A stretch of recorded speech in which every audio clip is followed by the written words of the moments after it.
정규 코너 저 혼자 전달하는 브리핑은 오늘이 마지막입니다. 원래 이 코너를 통해서 실현을 해보려고 했던 바이브가 있었어요. 분석데스크에 참여해주신 시청자 여러분들과의 호흡이 주된 요소였는데 청취자 콜을 빠르게 얹고 바로 대화하는 방식을 여러 사람이 만드는 생방송에 적용하는 게 기술적으로도 난이도로도 보통 높은 벽이 아니었습니다. 원래 저를 일시켜서 만드는 브리핑은 생각했던 논평과 정리의 비율이 있었거든요. 그건 그거대로 무너져가지고 정리만 하다 바빠 죽거나 아니면 논평만 하느라 모두가 졸고 있는 상황이 이어지기에 이 코너 손을 좀 보는 게 좋겠다고 생각했습니다. 코너의 개편에 대한 실마리 역시 분석데스크 여러분들께서 내주셨습니다. 참여 드립주의를 실천하는 방법을 선거방송에서 여러분들 덕에 확인을 했고 때마침 저희 회사의 유동성이 JTBC를 상회하는 듯해서 인력을 더 투입하기로 했습니다. 더 많은 익숙한 얼굴들하고 7월부터 브리핑을 함께하기로 했습니다. 다음 주 기대해 주시고요. 지난 며칠 사이에 있었던 꼭 답을 드리고 싶은 두 개의 댓글을 소개합니다.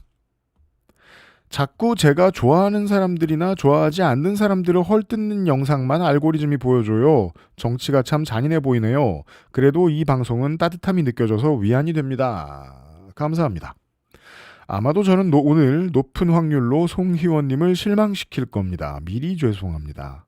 그리고 오늘은 말 옮김이지만 욕설도 있습니다. 그것도 죄송합니다. 제가 평화와 안정감이 드는 결론을 내는 사람이라고 생각하셨다면 그것도 미리 크게 죄송합니다. 저는 정말 화가 나 있습니다. 지난 한 주 동안 생방송 이후 달렸던 댓글 중에 최고의 작품은 쌀이쿤86님의 것이었습니다. 그런데 왜 모자를 쓰고 모자를 쓰는 거예요? 통찰이 전혀 담기지 않았음에도 날카로운 질문을 할 수 있다는 건 타고난 재능입니다. 문제는 이 댓글에 참여한 분들 중 누구도 정답을 몰랐다는 겁니다. 일단 일반적인 칠링 모드 속에서 나오는 시비가 붙었고 제가 썼던 물건이 골무로 변했고 제가 수영하러 나왔다가 브리핑하고 있는 줄 아셨던 분도 참여하셨으며 막판에는 제 머리카락이 오렌지색 나일론인 줄 아신 분도 나타나셨습니다. 두렉은 19세기쯤의 노예노동 중에 미국 흑인들이 즐겨 쓰던 아이템의 편형이라고 전해집니다. 백인 여성들이 즐겨 쓰던 묶고 남는 머리 담는 망인 스누드의 변형이라는 설도 있습니다. 1970년대부터 패션템으로 본격적으로 유행하는데 그 당시 미국 도시의 흑인 시민들 사이에서 유행하던 두피에 딱 붙는 웨이브가 도드라진 짧은 머리를 만드는 데 많이 쓰였습니다. 헤어를 펴주는 약을 바르고 두렉을 쓴 채로 머리를 감는 세팅 방식도 유행합니다. 제가 쓴 스타킹캡의 정식 명칭이 스타킹 웨이브 캡인 것도 선대들이 이 물건을 어디에 썼는지 그 DNA를 알려줍니다. 이후에는 가끔 제가 머리에다 밭을 메어놓는 스타일인 콘로우 헤어를 하는 사람들도 애용하게 됩니다. 콘로우라는 것이 두피를 따라 머리카락을 묶어놓는 방식으로 만드는 헤어스타일이라 온 머리카락이 두피에 고정돼 있어서 조금만 다른 물체에 닿아도 풀리기 일쑤입니다. 중요한 데 나가서는 벗지만 잘 때 쓰고 자면 헤어스타일을 유지하는 데 큰 도움이 됩니다. 머리 스타일 보존에 쓰이던 두렉 입장에서는 이 게임은 많이 해본 셈이죠. 하지만 멋진 스타일은 까닭없이 아무 문화권에나 본의 아니게 수출되는 경향이 있습니다. 이런 헤어스타일에 익숙하지도 그냥 그 헤어스타일을 하지도 않는 다른 인종의 사람들도 자발적으로 복식을 수입하다 말고 저처럼 중요한 날에는 가끔 두렉을 쓰는 미래의 힙합 꼰대들이 모든 대륙에 나타나죠. 두렉 입장에서 이 게임은 해본 적이 없습니다. 오늘의 브리핑은 해본 적이 있는 게임과 해본 적 없는 게임에 대한 이야기입니다. 정치를 포함해서 삶의 모든 새로워 보이는 현상은 기출 변형입니다. 이런 독특한 변형을 거치는 것들은 머리에 쓰면 패션템이라는 사실만 남겨서 전 세계를 떠돌고 있는 두렉만 있는 게 아닙니다. 우리는 아주 오랜 세월의 노력을 통해 한반도라는 땅끝 마을에 살고 있는 사람들이 만만치 않은 존재들임을 알려왔습니다. 특히 00년 이후로는 우리 대통령이 노벨상도 받고 e스포츠의 종주국도 되고 월드컵 4강도 해보고 빌보드도 올라가 봤습니다. 이런 게임 우리는 해봤다고 믿었습니다.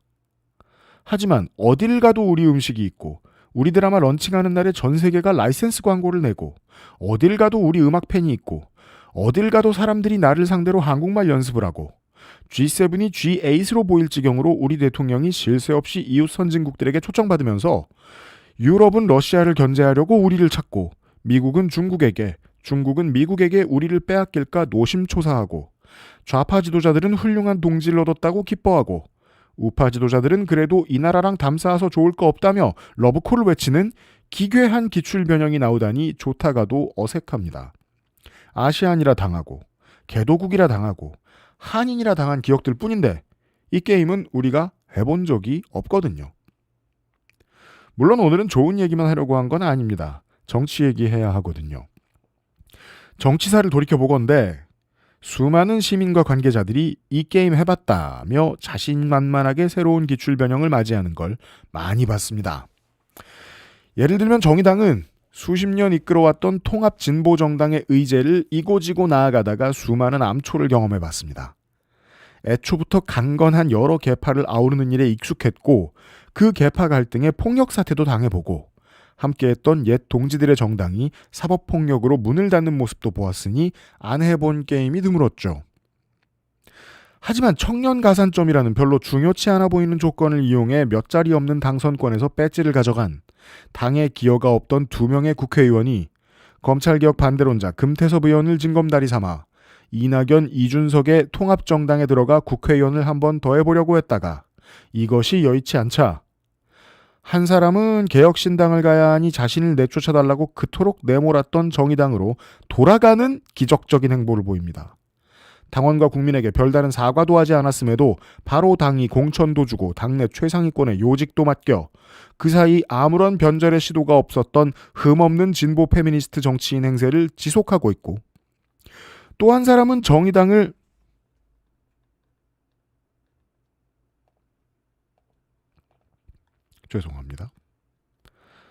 또 한 사람은 정의당을 버리고 이준석과 손을 잡으려던 그 소신을 꿋꿋이 지켜가며 조선일보의 원하는 말 인풋 아웃풋 전용 청년으로 전락했습니다. 6명 당선되었던 정당의 3분의 1, 신인 2명이 당을 흔들고 대중과 당원의 관심을 함께 잃어버렸던 2020년대 초, 좀 고약한 기출변형. 정의당은 그 게임을 해본 적이 없었습니다. 그래서인지 결과가 참혹했습니다. 누구 하나 더 떠오르신다고요? 에이, 저 정도 게임은 많이 해본 거였습니다. 민주당은 아무래도 역사가 더 길어서 좋거나 나쁘거나 경험치는 더 많습니다. 제가 태어나기 전 민주당을 뒤흔든 전국구 스타의 이야기는 아무래도 저보다는 말지부터 오마이뉴스까지 수십 년을 활약 중인 역사학자 김종성 기자의 아카이브가 좀 더 믿을 만합니다. 김영삼, 김대중과 함께 70년대 야당 정치권의 쓰리톱이었던 이철승 전 국회 부의장. 전주에서만 7선을 한 국회의원이며 간선이었던 4대 대선에 출마한 적도 있는 커리어의 상당 기간을 대권주자급으로 구분되던 그가 한 발씩 온건해진 데에는 꾸준히 김영삼, 김대중에 밀려 총재 자리를 차지하지 못한 데서 왔던 조급함이 이유로 꼽힙니다. 1976년에는 무려 박정희의 경호실장 차지철의 도움을 받아 범서방파의 창립자 김태촌이 이끄는 깡패들을 데려다 유명한 신민당 전당대회 강목 난동 사건을 일으키기도 하죠. 그 전해에 나온 경향신문과의 인터뷰도 신민당 지지자들을 분노하게 했습니다. 야당은 이제까지의 극한적이고 원시적인 투쟁을 지양해야 할 것, 여야가 극한적 감정론이나 강경론을 지양, 대화와 토론을 통해 민주, 민족 대동의 길을 찾아보자는 것이다. 이것이 바로 중도 통합론이다. 그러지 않아도 3년 전인 72년에 박정희가 친위 쿠데타를 일으켜 북의 김일성과 사실상 비슷한 체제를 만들기도 했겠다. 이제 투쟁에도 민주주의가 바로 설 가능성이 낮아 보이니까 유신체제와 타협하자는 말로 대중에게 들렸겠죠. 저도 그렇게 들립니다. 이 인터뷰를 전후하여 바람잡이, 사기꾼 혹은 가짜 소고기 등을 부르는 말인 사쿠라, 민주당 내 정치인이 수구 세력과의 타협을 회책할 때 쓰는 멸칭 V1이 등장합니다. 흔히 어른들은 지금도 이철승 얘기를 하면 사쿠라를 바로 연상합니다. 수박은 맛있으니까 자유롭게 해주고 싶긴 하지만 아무튼 수박은 저 사쿠라라는 용어의 기출변형입니다. 이후 자신의 안방인 전주에서도 시민들에게 외면받은 이철승은 그가 오지 않을 거라 믿었던 민주주의 수복이 시민들의 손으로 이루어진 후 치른 88년 총선에서 10%를 넘기지 못한 득표율로 정계를 은퇴합니다. 그리고 노후에는 꾸준히 보수 시민단체에 몸을 담았고 정치 깡패를 두둔하는 발언을 했으며 특히 말년의 이철승 부의장은 국민의 정부 햇볕 정책에 대한 저주에 가까운 논평도 자주 하셔서 조선일보가 무척 예뻐라 했더랬습니다. 함께 투쟁하던 유명 인사가 잘 정제된 언어를 동원하여 타협을 권유하는 일, 우리는 그 게임을 해본 적이 있습니다. 민주당 내 다수가 체제에 순응하는 것이 본인의 경력에 도움이 될 거라 여겨 보수화하는 일, 우리는 그 게임을 해본 적이 있습니다. 그리고 그랬던 이들이 당원과 시민들에게 선택을 받지 못하고 존버하며 이따금 조선일보의 인풋 아웃풋 소리를 기계적으로 내는 일, 우리는 그 게임을 해본 적이 있습니다. 검찰 권력이 차곡차곡 내란을 준비하고 있을 때에도 합법적으로 선출된 민주당 당대표를 검찰에 밀어넣으라는 말만 하고 있던 새미래민주당은 시민들이 87년처럼 역사의 퇴행을 막아준 뒤에도 영원히 반복되는 쇼츠처럼 같은 말을 되풀이합니다. 역사의 반대편에 도움을 주어가면서까지 자신들에게 달콤한 높은 자리가 주어지지 않은 분풀이를 멈출 수 없는 한때의 정치 엘리트들을 정리하는 일, 우리는 그 게임을 해본 적이 있습니다. 이후에도 민주당계 정당은 바람잘 날이 없었습니다. 민정당계 정당에서 중간지대 정당을 거쳐 넘어온 보수에서 왔지만 개혁적인 이미지의 정치인에게 당내 인사들이 몰리고 그럼에도 국민들이 그를 선택하지 않자 후보를 바꾸자며 떼를 쓰던 민주당 다수의 국회의원들을 정리하는 일, 우리는 그 게임을 해본 적이 있습니다. 민정당계 정당에서 민주당계 정당으로 넘어온 후 대권을 접수하지 못하자 재래 언론인들의 열렬한 지지 속에 중간지대의 세력화를 외치던 정치인들을 정리하는 일, 우리는 그 게임을 해본 적이 있습니다.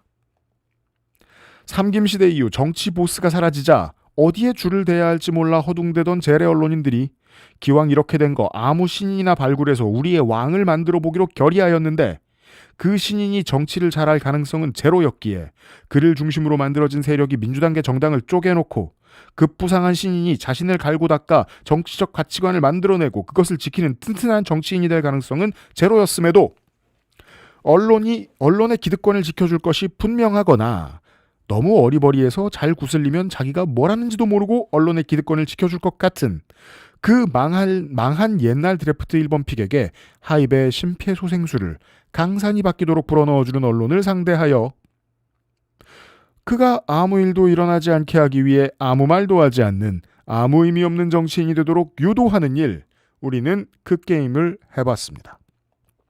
네, 독재 세력과 손잡으려는 민주당 정치인을 떨궈 보내는 일, 우리는 그 게임들을 해본 적이 있습니다. 하지만 현 대통령의 임기가 시작되자마자 우리 역사가 질색팔색하는 반헌법적인 아직 개헌의 대상도 되지 않은 연임이라는 단어를 귀여운 지지선언쯤으로 둔갑시켜서 대통령에게 갖다 바치는 내부 세력이 존재하는 민주당계 정당, 우리는 그 게임은 해본 적이 없습니다. 네, 독재 세력이 독재에 성공했으니 우리도 거기에 발을 맞추자는 민주당 정치인을 사라지게 하는 일, 우리는 그 게임은 해본 적이 있습니다. 하지만 독재 시도를 방금 끝냈는데 그 잔당인 검찰들의 가장 중요한 수입원을 살리기 위해 노력하고 평소에 검찰이 거의 들여다보지도 않던 보안 수사를 교황처럼 도덕적인 가치로 추켜 세우는 민주당계 정당의 인사들을 보는 일, 권력이 한 군데에 몰려 있으니 분산을 하자는 거고 분산을 해도 어차피 권력은 권력이라 견제는 영원해야 하는데 수사권을 가진 모든 존재들은 검찰도 경찰도 특사경도 다 못됐으니까 가장 못된 쪽에 몰아주자는 주장을 하는 민주당계 정당의 인사들을 보는 일, 우리는 이런 게임은 해본 적이 없습니다. 정권의 정당성을 역사의 기억이라는 기둥을 통해 일으켜 세우는 일은 효과적이니까 모두가 관심이 많습니다. 박근혜는 박정희의 이름을 다시 드높이는 일에 관심이 많았습니다. 윤석열은 이승만을 되살리는 일에 관심이 많았습니다. 이런 활동의 인프라 기반은 이명박이 제공했죠. 사람들이 잊을 만한 텀을 두고 공만 살리고 과를 잊혀지게 하는 옛날 TV 예능에서 많이 보던 일종의 레드선 뭐 그런 방법인 건지 뭔지. 그게 전두환 찬양이든 리박스쿨이든 우리는 메스암페타민 거래하듯 몰래 이루어지는 그 독재 지우기, 학살 지우기, 부정선거 지우기와 하루 이틀 싸운 게 아닙니다.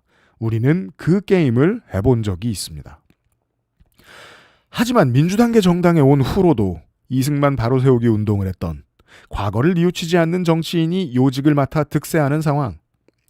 역사에서 정당성과 정체성을 찾아야 할 텐데 다수의 민주당계 정치인이 문재인을 지우다 말고 노무현을 지울 준비를 하는 상황. 믿어주세요. 그런 날은 곧 옵니다. 깃발은 아마 그 사위가 될 겁니다. 이 게임은 해본 적이 없습니다. 그게 처음부터 원했던 건지는 기록이 없어 모르겠지만 지금 시점에 검찰이 제일 원하는 게 보안 수사권이 맞다면 이렇게 주면 될 겁니다. 지금 말하는 대로 성범죄 피해자를 비롯해서 민생에 관련된 모든 피해자들에게 수사에 대한 기록을 확인하고 추가적 수사를 할 수 있게 해주고 그 수사에서 민선직 정치인이 한 명이라도 있다면 모두 공수처나 검찰에 넘기고 검찰은 수사를 건드리지 않기로 조건을 다는 거죠. 거기에 더해 이건 어떻습니까? 검찰이든 중수청이든 공소청이든 모든 검사의 급여를 삼전 닉스 뺨치게 올려주는 겁니다. 대신 그 누구도 서초구와 강남구에 집을 살 수 없도록 하고 자녀는 결코 과외를 받거나 학원을 다닐 수 없게 하고 4대 대형 로펌에 취업할 수 없도록 하며 자신이 맡았던 수사에 관련된 그 누구의 변론도 할 수 없게 하고 기자를 만나 익명으로 인터뷰하면 소명서를 쓰게 하고 그걸 보도한 언론에 보도한 내용보다 반드시 앞자리에 원래 보도보다 훨씬 크고 길게 정정 내용을 보도하도록 하면 어떻습니까? 원하는 수사권 죄다 주고 권력으로 연결될 만한 모든 선을 다 끊어버리는 겁니다. 물론 현대사회에서 불가능한 옵션이 많죠. 여러 명의 민주당계 대선 주자의 권력과 목숨과 신뢰도를 빼앗았고 이에 더해 기업 소송을 뭉텅이로 떠맡으며 노동자를 울리고 민생에 피눈물을 자아낸 검찰을 두둔하는 민주당 정치인들 그동안 많이 상대해봤습니다. 다시 한번 그 검찰 세력이 만든 대통령이 친위 쿠데타를 일으키고 침탈의 현장에 깨진 유리창이 아직도 날카로운 지금 말의 향연으로 검찰 권력을 온전시키려는 민주당계 정치인들, 당원들, 재래 언론인들이 이렇게까지 넘쳐나는 상황, 이런 게임은 안 해봤습니다. 지난 20년간 검찰에 출입한 기자들로부터 시작된 권력이 축을 이루면서 검찰과 재래 언론이 같은 소리를 내던 역사, 우리는 보고 또 보는 바람에 겨우겨우 적응해냈고 재래 언론 지면만 보면 당최 일본과 다를 바 없는 정치 환경일 것 같은 대한민국에서 건강한 정권 교체를 우리 힘으로 수차례 이루어냈습니다. 우리는 그 게임 이제 많이 해봤습니다.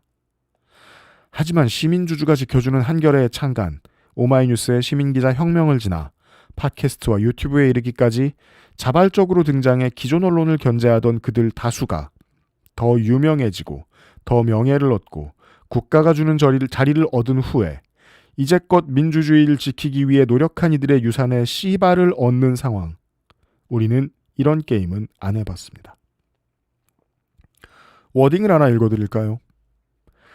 자신들의 지지층을 넓혀야 되는 것은 정당의 운명이죠. 여당은 그릇이 되어야 합니다. 우리가 잘할게요. 성 안으로 들어오세요. 성 안으로 들어오는 사람이 전에는 막 욕하던 사람일 수도 있고요. 우리하고 색깔이 다른 사람일 수도 있고 생각이 다른 사람일 수도 있어요. 포용, 통합, 그런 역할을 잘해야 된다. 그 집안에 들어오는 사람한테 내가 원래 우리 색깔은 이거야. 너 배고파서 들어왔지? 너 얻어먹을 게 있어서 온 거지? 너 언제든지 나가가지고 배신할 거지? 라고 모욕을 하면 그게 되겠습니까? 맞는 말씀입니다. 북에서 귀순하는 분들도 잘 대해서 재교육도 시켜드리고 직업교육도 시켜드리고 고민이 있으면 들어드리는 시스템도 만든 것이 대한민국입니다. 마음이 바뀌어 민정당계 정당에서 민주당계 정당으로 찾아와도 박수 쳐주고 함께했습니다. 우리는 그런 게임도 많이 해봤습니다. 하지만 어느 체제가 귀순 용사에게 고위직을 맡깁니까? 그쪽 갑옷을 벗었으면 이쪽에서는 이등병부터 시작하는 게 순리에 맞지 않을까요?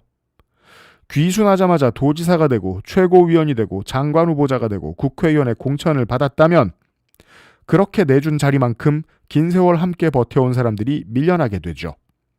받아주자는 건 이웃으로 환영하는 거지 상석을 내주고 완장 채우자는 게 아니었는데요. 우린 이런 게임은 많이 안 해본 것 같네요. 거의 다 읽었습니다. 전당대회는 최대한 건강하면 좋겠지만 그렇지 못할 때도 많지요. 통합과 포용은 엄청 중요한 가치이고 그걸 최대한 내세워서 검찰에게 힘도 남겨주자는 분들의 지략을 제가 따로 시간을 내서 최대한 선회해드리려고 한번 애써봤습니다. 제 머릿속의 그림은 이렇더군요. 어떻게 마음을 모으더라도 대선 때는 보수가 우위인 것이 대한민국의 현실이니까 민주당 DNA를 보수로 갈아엎어보자 정도의 틀이 있는 것 같았습니다. 만약 완성되면 얼마나 많은 우리 같은 오래된 지지자들의 마음이 떠날지는 그때 가서 확인하면 되고요. 다만 민주당계 정당의 그간의 업적을 죄다 부정하면 조정훈도 사랑하는 정치 혐오 양비론이라는 군중제어기를 써야 할 텐데 그걸 쓰고 나면 시민들 사이에는 정치에 대한 무관심과 혐오가 심하게 퍼집니다. 정치가 썩었다고 고개를 돌리면 안 되죠. 힘은 국민들에게 있으니까요. 하지만 정치 때문에 고개를 돌리는 시민들이 늘어나는 건 검찰과 재래 언론인들에게는 좋은 일입니다. 검찰은 아무나 쳐넣으면서 호령할 수 있으니 좋고 재래 언론인은 사실 국민이 관심이 없어 짜증만 내는 건데 이 상황에서 침착하게 지식 자랑할 수 있는 건 나밖에 없다며 지면과 유튜브 속에서 정신 승리를 할 수 있어 좋겠죠. 이런 재래 언론인들이 꿈꾸는 유토피아를 이루고 나면 그 정치 세력은 대권에 한 발 더 다가갈 수 있을 겁니다. 아마 예상컨대 최선의 결과가 나오면 문민정부 정도의 업적을 이룰 수 있을 겁니다. 이것도 민주당계 정당이라고 주장은 하는데 부패한 수구 세력과 그 수구 세력 워너비인 젊은이들을 너무 많이 들여서 민주당계 정당 같지도 않고 리박스쿨 최고위원도 무슬림 혐오 땅 투기 보좌관 갑질 장관 후보자에게도 벌써부터 열린 문이라면 아마도 이후 들어올 인사들의 부패와 무능도 만만치 않을 겁니다.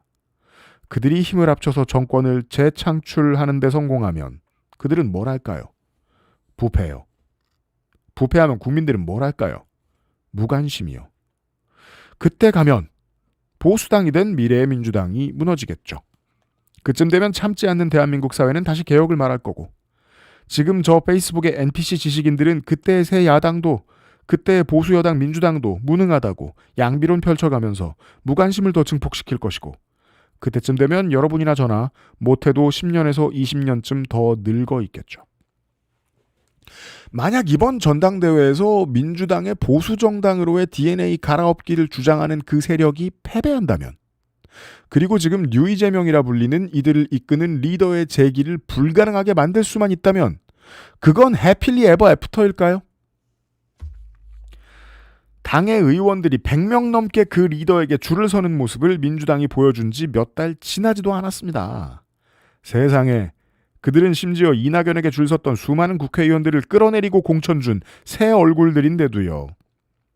그렇다면 아마 당원들이 끌어내려주는 바람에 비어있게 될 그 자리에 대체용 리더를 찾아 세울 것이고 재래 언론은 안철수 옹알이 받아주듯 민주당을 보수로 이끌 새 리더의 정치 능력에 대한 분식 회계를 시작할 것입니다. 좀 전에 그간 민정당계 정당의 전두환, 박정희, 이승만 되살리기에 대해 말씀드렸습니다. 그리고 최근에 민주당계 정당은 문재인을 지웠다고 스스로들 생각하는 것 같고 노무현도 곧 지우기에 나설 것이라는 예측을 말씀드렸죠. 정당을 스스로 무너뜨리는 정치 세력은 무너뜨리는 정당성을 스스로 무너뜨리는 정치 세력은 무너뜨리는 이유가 있을 겁니다. 패턴대로라면 민주당의 정권을 결국 모두 부정하고 민주당과 민정당이 리박스쿨에서 만날 수도 있다가 저의 예측입니다. 민주당 레거시 더럽히기. 이 작업을 하다 보면 시간이 지날 것이고 현 대통령의 지지율이 흔들리는 날이 오겠죠. 문재인 대통령의 레거시를 지우기 위해 저들이 쓴 기술은 많지만 대표적으로는 그가 사람을 잘못 등용했다가 있습니다. 사실 제가 가끔 말씀드리던 민주당 대통령들 대체 저런 사람들 데리고 어떻게 정치했는지 모르겠다. 안쓰럽다의 역발상 버전입니다. 저런 사람들을 쓴 게 대통령이니까 그가 나쁜 사람이다.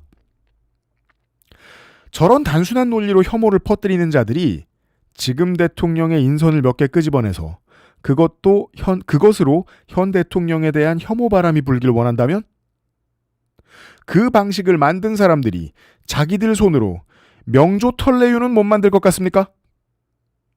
코스피가 5천인데 통합이 웬 말이냐라는 초등학교 논리 시간에도 틀리지 않을 우스운 비논리가 퍼져나가던 3월 초를 제가 기억하는데 반대의 작업도 일주일이면 완료할 수 있을 겁니다. 3월에 보니까 반나절이면 스피커들 작업은 끝나던데요. 똑같은 검찰이 똑같이 억지 기소를 했는데 지지하고 싶은 사람만 지지하고 나머지는 검찰 편에 서서 돌을 던질 정도의 비논리적인 민심을 상대한다면 얼마나 쉽게 다른 이야기들도 주입시킬 수 있겠습니까? 레임덕이다 싶은 정권 말기가 오면 지금 재래 언론이 친대통령파라 일컫는 자들이 전임 민주당 대통령들의 피가 묻은 칼을 들고 반대쪽 벽을 향해 몸을 돌릴 겁니다. 그때 가면 우리는 대통령을 지키느라 또 고생을 해야 할 수 있습니다. 저는 그럴 용의가 있습니다. 멍청하거나 국가를 도탄에 빠뜨리는 또라이들을 대통령으로 뽑는 바람에 우리는 많은 대통령들과 싸워봤습니다. 정말 많이 해본 게임입니다.